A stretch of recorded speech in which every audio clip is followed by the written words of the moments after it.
세상이 어려울 때는 세상만 바라볼 것이 아니라 눈을 들어서 하늘을 바라봐야 됩니다. 그러면 사방이 막힌 것 같아도 하늘이 열려 있습니다. 그리고 하나님이 들려주시는 음성, 또 하나님이 보여주시는 새로운 세상이 펼쳐집니다. 그래서 성경에서도 보면은 어려운 시기에 더 많은 하나님의 말씀이 들려져요. 그래서 귀가 열린 사람들은, 또 영안이 열린 사람들은 그것을 보고 듣고 많은 사람들에게 전달하는 역할을 하는데, 오늘 얘기하려고는 에스겔 선지자는 이제 바벨론에 의해서 1차 지도자급 소수의 사람들이 바벨론으로 포로로 끌려가고, 그 가운데는 다니엘이 있었는데, 또 2차로 내려와 가지고 또 더 많은 사람들을 포로로 엘리트들을 잡아가는 그 2차 포로 시기에 이 에스겔도 그 당시에 왕이었던 요야긴 왕과 더불어 바벨론으로 잡혀가는 그런 주전 597년에 있었던 그런 역사적인 배경 속에서 이제 바벨론에서 강제 노역에 동원돼 가지고 그발 강가에서 일을 하다가, 그러면서 잠시 고향을 생각하면서 기도할 때 영안이 열리고 하늘이 열리는 그런 경험을 하게 된 그 말씀들을 이 에스겔서에 기록을 하고 있습니다.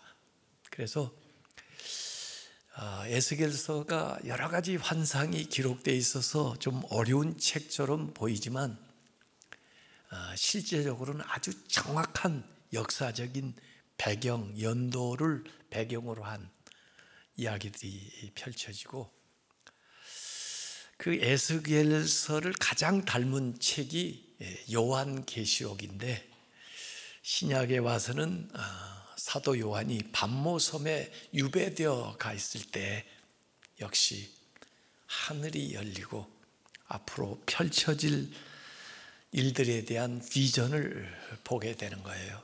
그걸 저는 영적 부양이라고 얘기합니다. 영적으로 더 고양되어서 이전에 알지 못하던 것들을 보고 예언하게 되는 거죠.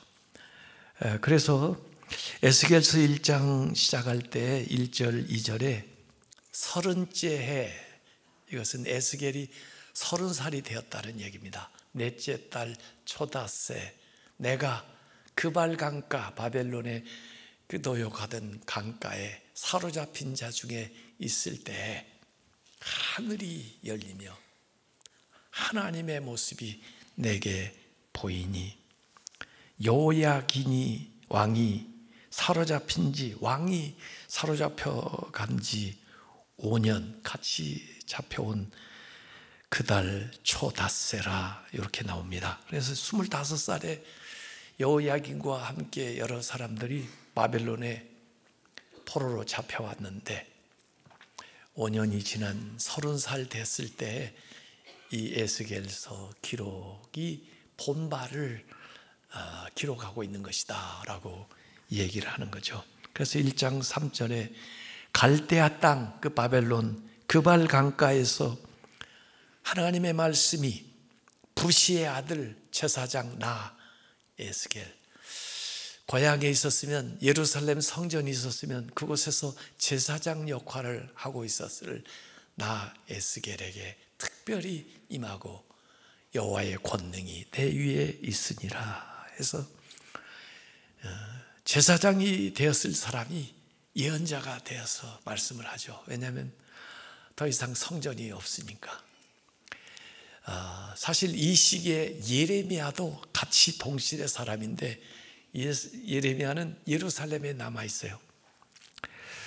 사실 그 에스겔은 사독 계열의 제사장으로 그 예루살렘 성전을 이어 나오는 사람이고, 예레미야는 아비야달 계열의 제사장이어서 실로, 엘리 제사장이 있었던 그 사마리아 실로의 그 제사장 계열을 이어갈 사람이 예레미야인데, 이 예레미야는 여전히 예루살렘에 남아있는 그때 바벨론에 있는 에스겔에게 하나님의 음성이 들리고, 또 예레미야는 예레미야대로 그 예루살렘에서 하나님의 말씀을 받는 대목을 다음 주부터 제가 말씀을 드리려고 생각을 하는데, 결국 이렇게 해서 주전 586년에 바벨론에 의해서 세 번째 완전히 예루살렘 성이 무너지고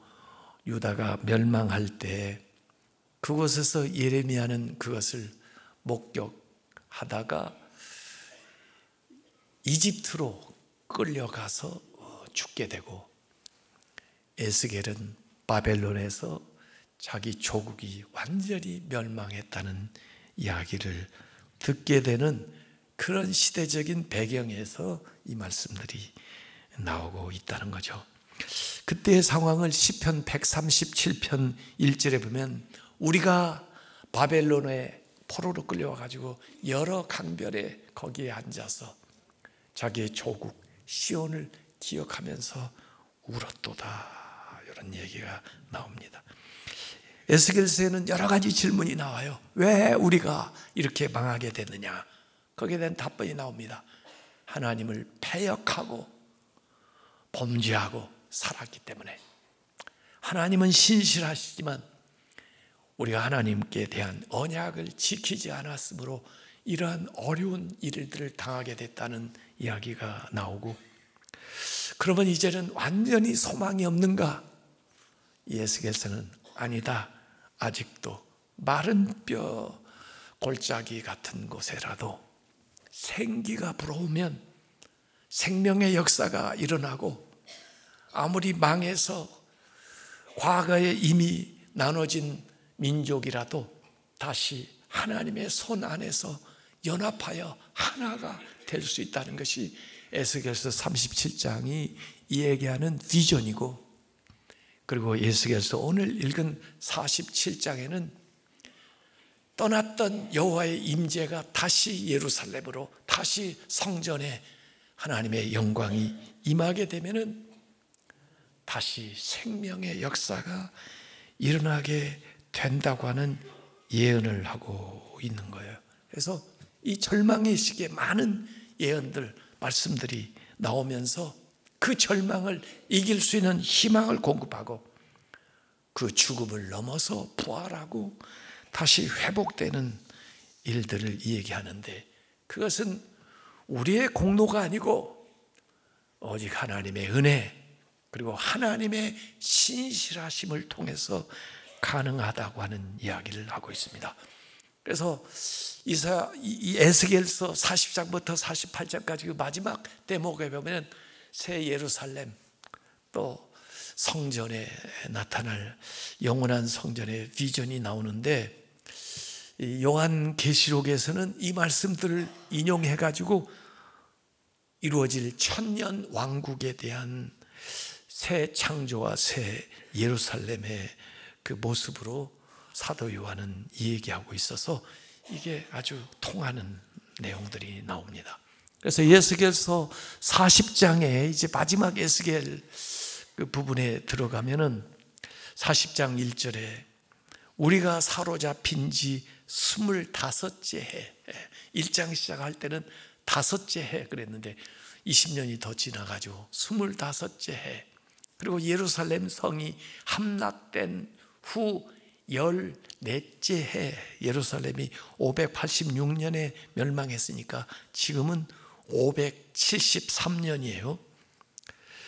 그 첫째 달 10째 날에 곧 그날에 여호와의 권능이 내게 임하여 나를 데리고, 지금 바벨론에 있지만은 환상 중에 예루살렘 땅으로 가신이 돼, 이렇게 나오는 거예요. 그래서 예루살렘에 돌아가서 거기에 하나님의 임재가, 떠났던 임재가 다시 돌아오고, 그리고 성전이 회복되고 여호와의 영광이 나타나는 것에 대한 환상이 나오는 겁니다. 그래서 에스겔서 43장 2절에 보면 이스라엘 여호와의 영광이 동쪽으로부터 오는데 하나님의 음성이 많은 물소리처럼 땅은 그 영광으로 말미암아 빛나니, 동쪽에서 해가 쫙 뜨면 성이 밝게 빛나는 광채를 드러내는 것처럼 43장 4절에 여호와의 영광이 동문을 통하여 성전으로 깊이 그 빛이 들어가고, 43장 6절에 여호와의 영광이 성전에 가득하더라. 7절에 인자야 이는 내 보좌의 초소, 내 발을 두는 초소, 내가 이스라엘 족속 가운데 영원히 있을 곳이라. 그러면서 성전이 회복되고 하나님의 영광, 임재가 그 예루살렘 가운데 나타나는 말씀을 들려주시면서 오늘 읽었던 47장의 에스겔의 마지막 비전이 펼쳐지는 거예요. 그래서 회복된 그 성전, 하나님의 임재 영광이 가득한 그곳에서 많은 물소리 같았던 하나님의 임재를 들었는데, 보니까 성전 앞 성소에서부터 물이 스며 나와요. 흘러나오는데 동쪽으로 흘러내린 그 모습을 보게 되는 겁니다. 스가랴서 14장 8절에도 이런 비전이 나와요. 그날의 생수가 예루살렘에서 솟아나서, 예루살렘은 좀 높은 지대에 있거든요. 솟아나서 절반은 동쪽으로 해서 사해 쪽으로 쫙 흐르고, 또 절반은 서쪽으로 해가지고 저 지중해 쪽으로 흘러가는데, 여름에도 겨울에도 그러하리라. 마치 우리 백두산의 물이 한쪽은 압록강으로 한쪽은 두만강으로 이렇게 흘러가는 모습처럼 물이 흘러나온다는 겁니다. 그래서 오늘 47장에는 물이 어디에서 나오나, 물의 근원이 1, 2절에 나와요. 성소에서, 이 강단에서부터 물이 흘러나온다는 거고, 그 물이 얼마나 깊고 넓게 펼쳐지나 오늘 3절부터 5절에 보니까 그 물을 측량해서 데려가는데 천척이 1000규빗입니다. 45cm 1규빗이, 그러니까 450m를 가서 측량을 해보니까 거의 발목 정도 물이 찰 정도로 쫙 흘러내려와요. 또 천척 더 900m를 가가지고, 이 성소에부터 900m, 그곳에서 450m를 더 내려가 보니까 그 다음에 그것이 무릎까지 와서 차요. 또 450m를 더 내려가서 1350m 정도 가니까 허리까지 차요. 지대가 낮으니까 아마 물이 다른 데서 흘러오는 게 아니고 그냥 성소에서만 흘러온 물로 계속 그렇게 넘쳐나가는데, 결국 1800m 정도 4천척을 가서 보니까 그 다음에는 허리 위로 올라오는데 걸어갈 수가 없는 물이에요. 그 물의 흐름이 나를 데리고 가는, 걸어갈수록 깊어지고 창이라고 넘쳐지는 헤엄할 만한 물. 저는 이게 은혜의 수위라고 보는 겁니다. 내가 예수 믿기 시작할 때는 발바닥에 물이 차는 정도, 발목에 차는 정도, 무릎에 차는 정도. 내 믿음이 더 깊어지니까 허리까지, 더 깊어지니까 그 다음에는 내 어깨 너머로 물이 차오르는데, 이제 내가 걸어갈 수가 없고 그 물에 내 몸을 띄워가지고 그 물이 나를 이끌어가는 대로 가라가는 거. 그게 은혜 받은 삶입니다.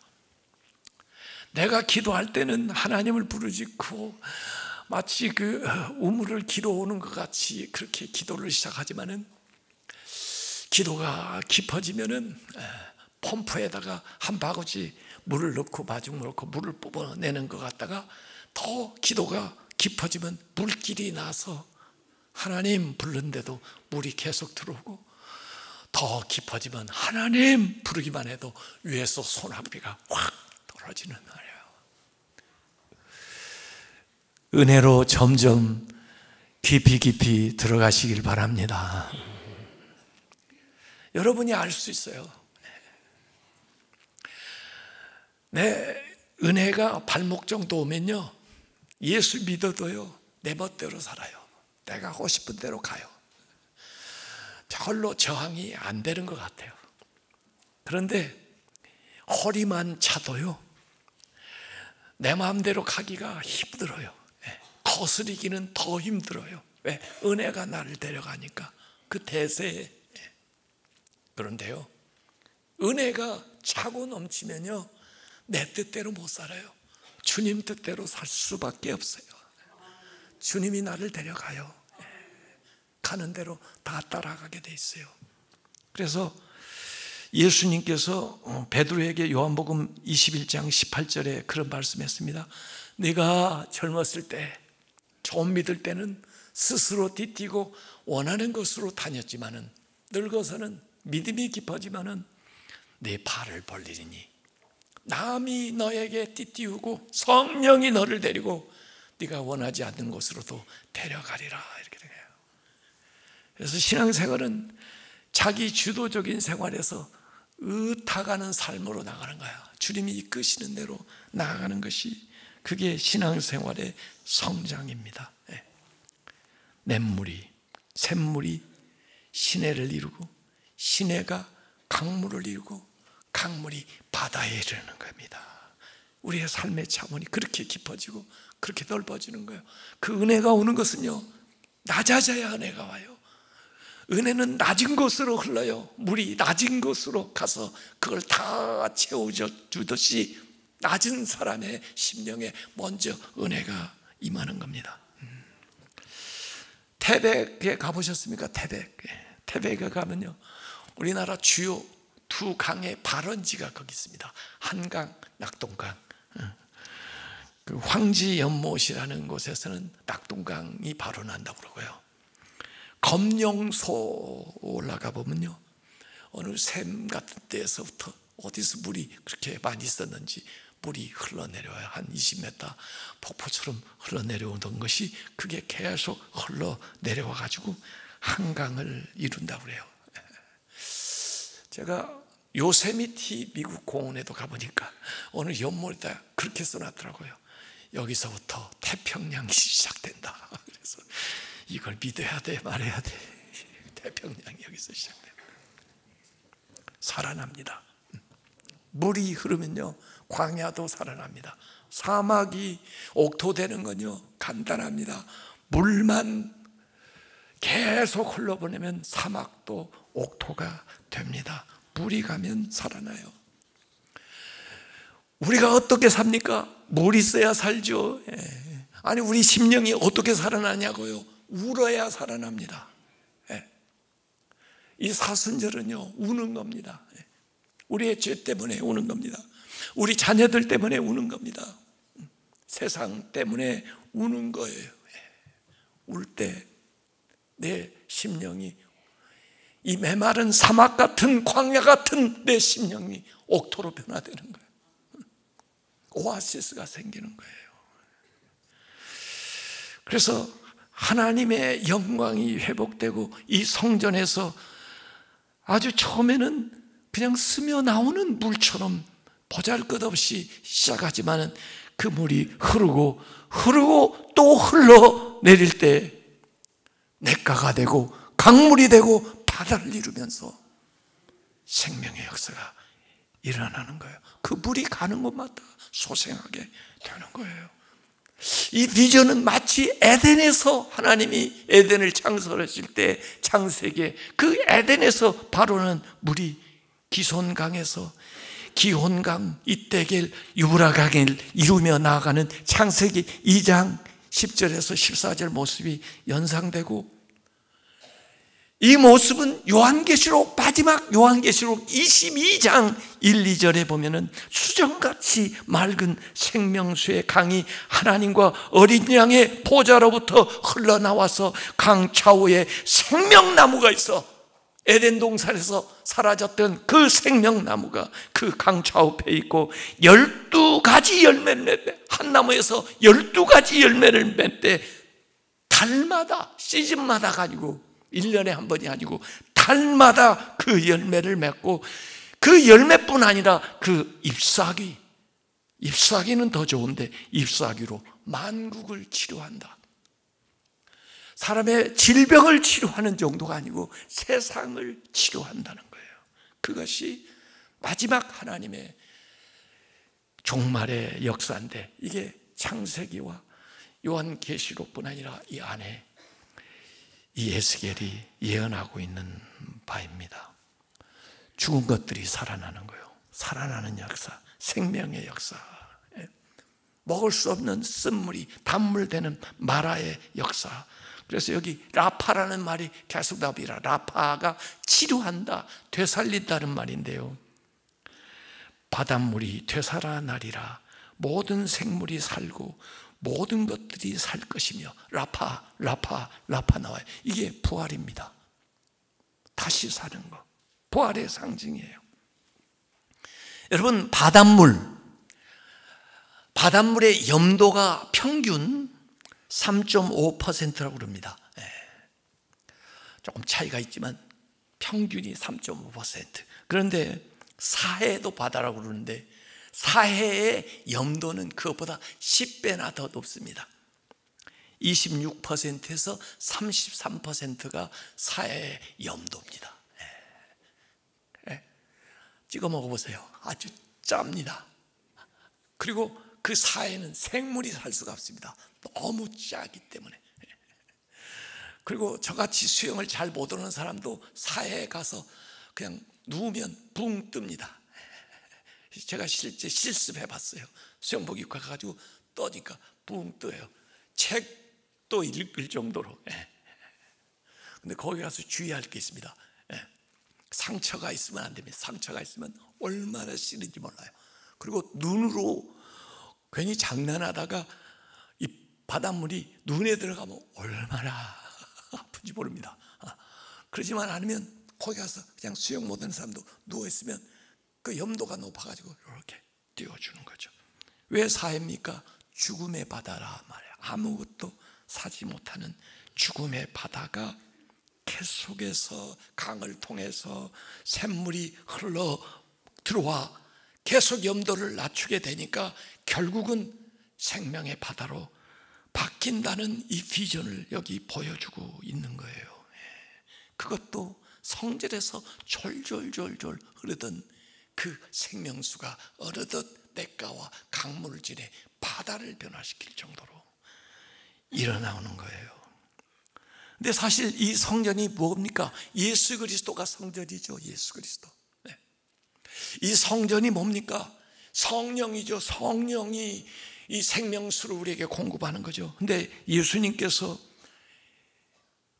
이 성전을, 이 생명수에 대해서 얘기할 때 요한복음 7장 38절에 이런 얘기 했습니다. 사마리아 여인에게 나를 믿는 자는 성경에 이른 것 같이 그 배에서 생수의 강이 흘러나오리라. 이 말씀은 사실 이 에스겔서 47장의 말씀이에요. 배에서 생수의 강이 흐른다. 성도들이에요. 성도들. 사실 에스겔은 영영 이 성전이 예루살렘에 재건되는 걸 보지를 못했습니다. 그렇다고 이 비전이 헛것이었습니까? 아닙니다. 교회를 통해서 하나님께서 이 세상을 살리는 생명수를 계속해서 공급할 겁니다. 성도들의 삶을 통해서 이 세상을 소생케 하는 생명수를 계속해서 공급해 낼 겁니다. 성령님을 통해서, 예수 그리스도를 통해서 오늘도 여전히 세상을 살리는 생명수를 공급하는 줄로 믿습니다. 그렇기 때문에 그래도 중앙교회가 세상의 희망이다, 그래도 성도들이 세상의 희망이라고 외치는 것입니다. 아무리 어렵고 힘들어도요, 교회를 비판해서는 안 됩니다. 저는 교회 비난하는 사람 별로 안 좋아해요. 우리 어머니 욕하는 것 같아요. 교회 물론 고쳐야 할 게 많죠.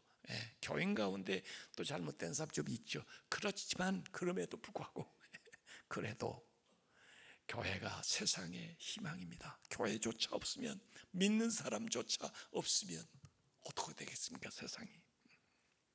라파, 살아난다, 되살아난다, 변화가 일어난다. 이 조그마한 변화에서 세상에 놀라운 역사가 일어난다는 겁니다. 우리 교회에서도 물 나옵니다. 교육관 저쪽에 가보세요. 자그마한 하루에 4톤씩 나옵니다. 그래가지고 고쳐도 안에 무슨 여러 가지 해놔도 금방, 그리고 비 오면 더 난리 납니다. 평소에도 4톤이 나오는데 비 오면 어떻게 되겠습니까? 저기가. 그래서 당에서 논의하고 조사하고 여러 가지로 테스트해가지고 결국은 그 지하 물길을 안에 만들기로 했습니다. 연못을, 이 개울을 만들어 놨습니다. 한번 가서 보세요. 건물 안에다가 개울을 만들어 놨습니다. 이렇게. 저는 원래 아예 풀장을 만들어 버릴까, 아예 수족관을 만들어 버릴까. 하루에 4톤씩 물이 나온다니까요. 저 바위에서. 그것을 지금 공사를 하고 있는 겁니다. 물은 막을 수가 없는 겁니다.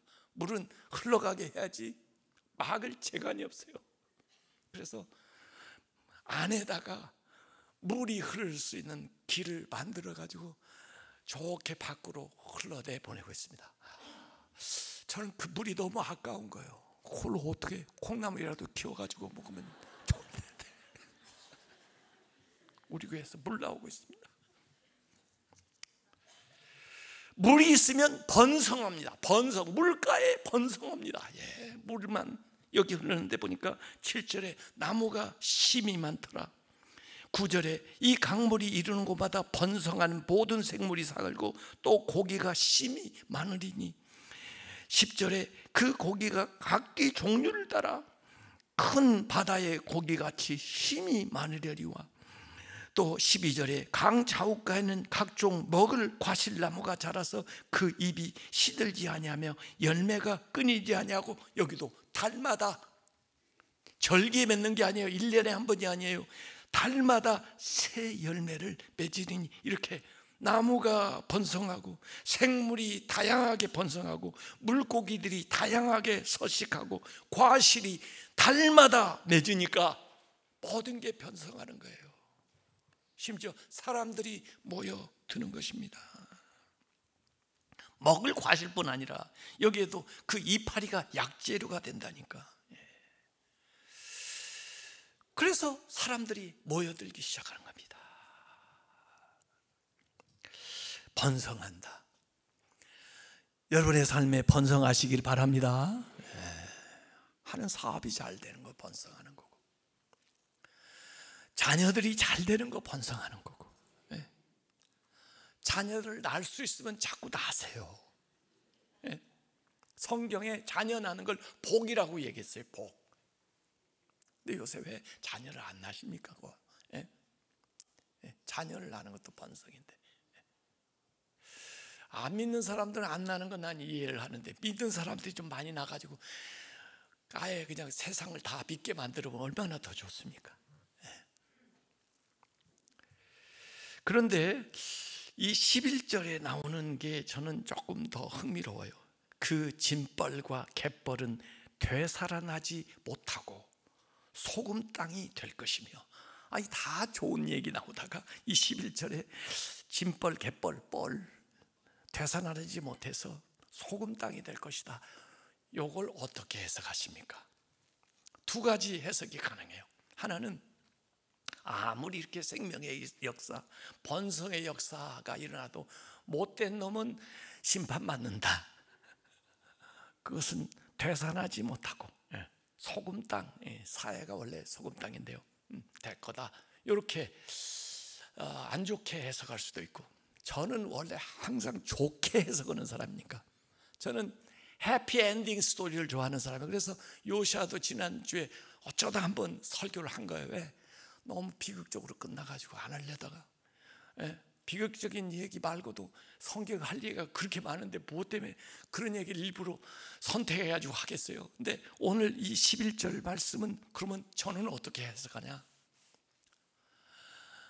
여러분, 소금도 귀한 겁니다. 사해가 뭐 물고기는 못 살지만은 이전에 이 시대에 소금이 그래도 공급이 되니까 그 소금 팔아서 먹고 살았습니다. 그래서 소금 광산을 유지한 거죠. 그런데 물이 다 들어가지고 소금이 맹탕이 돼가지고 이제 소금이 없어졌다 그러면 아쉬울 거 아니에요. 그러니까 그런 중에도 한쪽은 남겨준다 그런 얘기죠. 그러니까 너무 걱정하지 마라.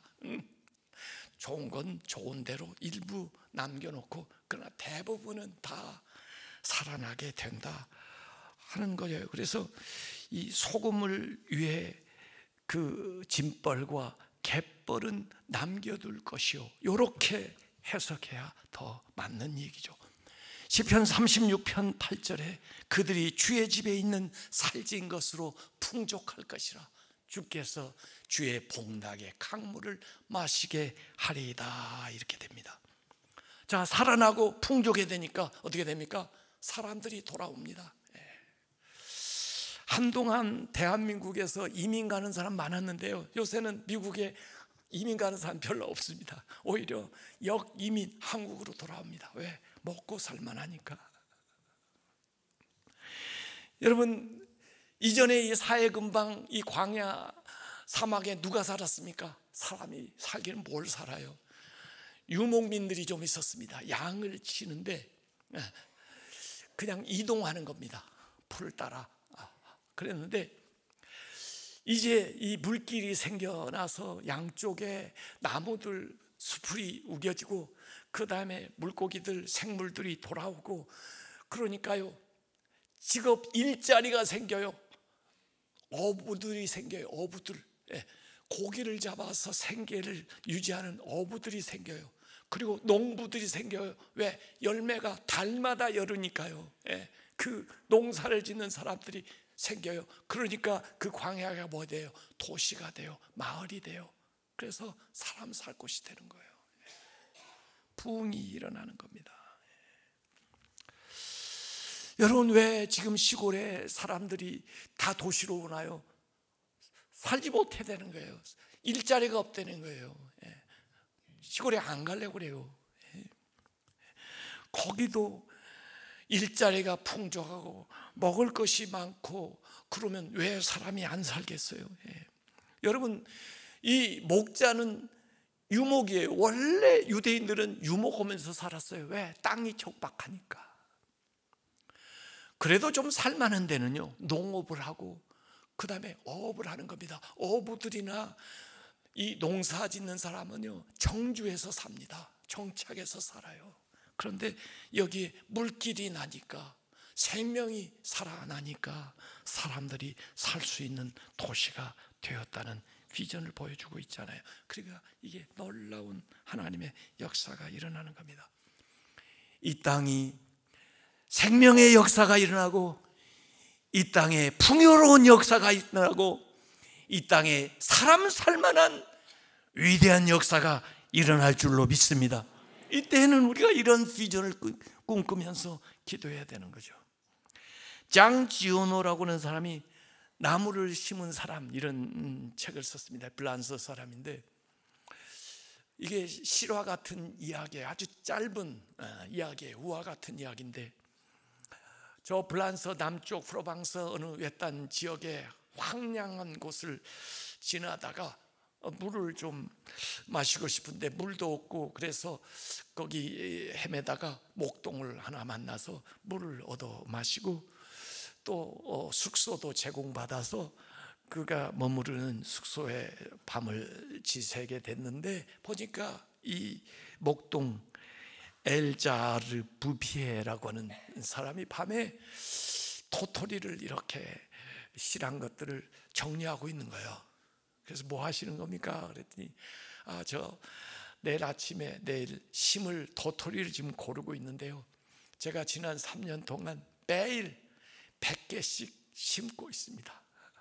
근데 뭐 아무것도 본 적이 없거든요. 그게 납니까? 그러니까 글쎄요, 3년 동안 제가 10만 개 정도 심은 것 같은데요, 그래도 잘 보면 한 2만 개 정도 싹이 나왔던 것 같은데 그 중에 또 없어지고 말고, 그래서 최소한 10,000개는 그래도 어딘가 살아 있을 겁니다. 저는 이것들이 계속 살 때까지 계속 이 일을 할 겁니다. 그리고 지난데 그 이후에 전쟁도 있었고 많은 일들이 있은 다음에 결국 35년이 지난 그때 그곳에 다시 갔을 때 보니까 경치가 완전히 달라진 거예요. 울창한 숲들이 생기고, 어떻게 물길도 생기고, 각종 나무가 자라나고, 꽃이 피고, 동식물들이 서식하고, 그리고 그곳에 살고 싶은 사람들이 하나 둘씩 돌아와가지고 10,000명이 거주하는 마을을 이루고, 그래서 그들과 더불어 그 부비회가 같이 살다가 결국 1947년 만홍 요양원에서 평화롭게 눈을 감았다 하는 그런 얘기예요.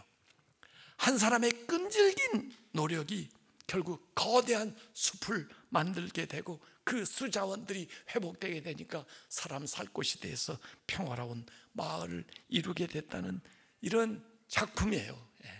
사실 이 작품 하나로 이분은 노벨 문학상 후보에까지 오른 건데, 제가 미국에서 이제 목회를 하면서 하나님이 은혜 주셔가지고 큰 미국 교회 인수해서 그곳에서 한 6년 목회하다가 왔거든요. 갈보리 교회 내슈빌에. 거기 6에이커니까 한 7,200평 정도 돼요, 대지가. 그래서 주로 잔디밭으로 돼 있어서 제가 자동차로 한 4시간쯤 잘라야 잔디를 자를 수가 있는데, 어느 날 집사님한테 전화 왔어요. 목사님, 제가 밤나무 좀 한 10그루 심었어요. 그래서 그래요? 그래가지고 제가 어디에 밤나무를 심었나 하고 아무리 찾아봐도 밤나무가 없는 거예요. 그래서 주일에 오셨길래 도대체 어디에다 밤나무를 심으셨어요? 그랬더니 사실은요, 밤을 심었어요. 그런데 잔디밭에다가 심어놨다는 거예요. 그러니 밤을 심어놨으니 뭐 표시가 안 나죠. 그래서 제가 다음에 잔디를 가르면서 보니까 그 잔디하고 다른 나무 이렇게 줄기가 조금 올라온 게 눈에 띄어요. 여기였나 보다. 그래가지고 이 잔디 자를 때 이거 조심해야지. 그래서 그 주변에다가 제가 표시를 이렇게 해서 망을 씌워놓고 그 다음에 다른 부분을 자르고 그렇게 하고, 얼마간 지나다가 저는 한국에 왔죠. 96년에. 그리고 불과 한 10년 전에 제가 거기 아틀란타 어디 집회하러 갔다가 옛날에 그 교회 한번 가보자 그래가지고 차를 몰고 내슈빌에 갔어요. 근데 아무것도 변한 게 없어요. 간판도 그대로, 사택도 그대로, 교회 안에 앨범 같은 거, 사진, 그림 제가 붙여놓은 그대로 있어요. 그런데 깜짝 놀란 건요, 그 잔디밭에 그 밤나무가 자라있는 거예요. 밤을 심었는데 그게 밤나무가 돼가지고 밤이 달려있는 밤송이가. 여러분, 나무 심고 싶으세요? 상곡밸리에 나무 심으세요. 제가 그 생명나무길을 이렇게 조성을 해서 나무를 심으려고 그래요. 팔복길 빠들 그 양쪽에 좋은 나무 심으려고 그래요. 여러분들이 자원하세요. 여러분 나무를 심으세요. 그리고 여러분 이름을 아예 붙여놓으세요. 거기다 살아있는 동안 잘 돌보세요. 그렇게 해서 나무,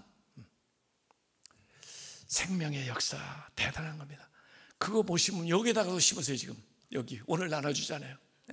남아가지고 그 다음에 그 이름 써놓고 기도하다가 나중에 자란 나무를 갖다가 그 본인한테 갖다 주세요. 여기 당신 이름 써 있잖아. 내가 한 달 동안 기도하면서 물 준 나무야. 왜 그런지 알아? 당신 구원받으라고. 여기 전도하면요, 사람들이 다 그러면 나 전도할 사람 없어요. 왜냐하면 우리 가족 다 믿거든요. 내 친구들 다 믿거든요.